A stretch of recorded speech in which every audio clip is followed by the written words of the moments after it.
while they come back, and sometimes they don't come back, and you just have to slow down, as we see Christopher Bell on pit road. Likely a planned pit stop here to flip the stage. Bell is in, Dylan. Yeah, that's right. A couple planned stops here for strategy. Start with Sheldon Creed in the 00, who's driven from 13 to 7 before he peeled off of pit road. Fairly happy with his race car all weekend. Still just getting the hang of this racetrack and figuring out what he needs from the car, but overall not too bad for the 00. You just saw Christopher Bell there, although we moved camera shots, he was just locking up the front a little bit. It made it hard to turn, and then on that spin he said, I just overcorrected and lost it. Love that black prime, like jet black prime. I see Daniel Suarez as well, who has continued to carve his way through the field. Happy with his race car, had gotten inside the top 15. They'll do what they can. Now we got a problem here as Dean Thompson is wedged into the pit stall in front of him. These pit stalls don't have a lot of depth. And, you know, you wouldn't think it would create a lot of problems because pit stops on a road course typically are so spread out. But right there, Thompson gets in right in front of the 9, and nothing Suarez can do. Oh. Wow. Bad tire there. Bad situation here as the Sam Hunt team comes around with those 2 tires. Remember, guys, we're doing opposite pit stops. Very awkward for these racing. This is my number 1 team on the 9 Quaker State car. My number 1 team, Mike Roberts, their front changer, pitting Daniel Suarez today. 19, race leader Ty Gibbs is in. He brings the 88 of Connor Zilic with him, Kim. Yeah, no major complaints from Ty Gibbs, and that was a continuation from practice earlier. Very, very happy with the race car. He just said, overall, it's pretty good. I just didn't get it going on fire off, so no major changes for Ty Gibbs. As we look at the 88 of Connor Zilic, he finally came on the radio after silence for the majority of that stage and said, I'm just finding the ladder a little bit free, so slight adjustment there for trying to put your tires in Sunoco Pool. Now pit road is closed. And the reason these 2 drivers were able to wait 1 more lap is because they were out front. And look at the exchange. 88 delivers. Coming off the pit lane, Zilic now has the track position in front of Ty Gibbs. Now, right now, they're not racing for the lead because a number of drivers have stayed out to get some stage points. But ultimately, this will be the battle after we wrap the stage. Ty Gibbs trying to warm his tires up immediately.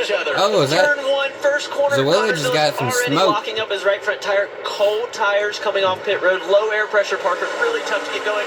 These 2 guys should just ride, but they're not going to. And you saw Ty Gibbs weaving as he went into turn 1, trying to work in those tires as quick as he could. He wants to get back at the 88 here.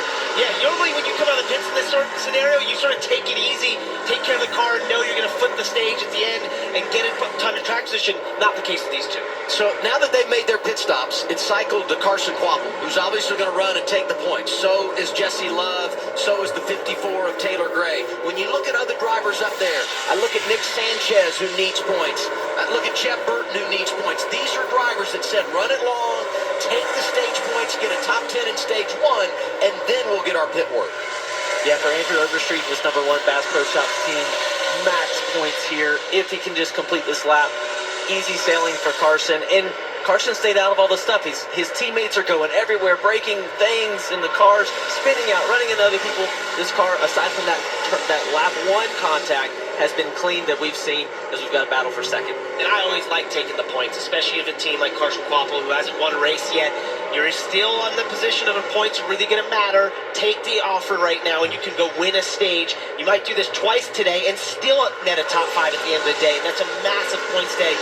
Those teams that take the risk of skipping the stages, they get nothing if they get spun out in the last lap. Taylor Gray getting aggressive, and he's there in turn 4. And he gets by Love.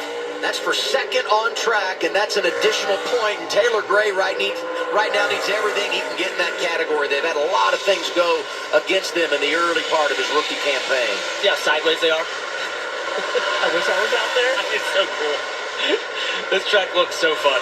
It is, guys. It is. Low grip as we see Carson Quapple working into turn 11 with Taylor Gray, Jesse Love right behind to close out stage 1, Adam. By my count, over 20 drivers are yet to make a pit stop, including the top 12.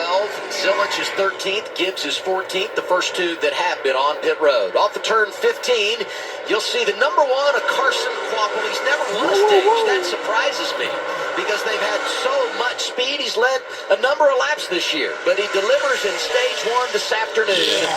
Carson gets it done. Good points for Gray, Love, Austin Hill, and Nick Sanchez going to round out the top 5. Jones is there.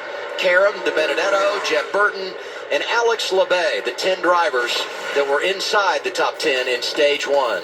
Congratulations, Carson Kvapil. Outstanding earlier this year at Circuit of the Americas, and he's got a stage win in his pocket in Mexico City.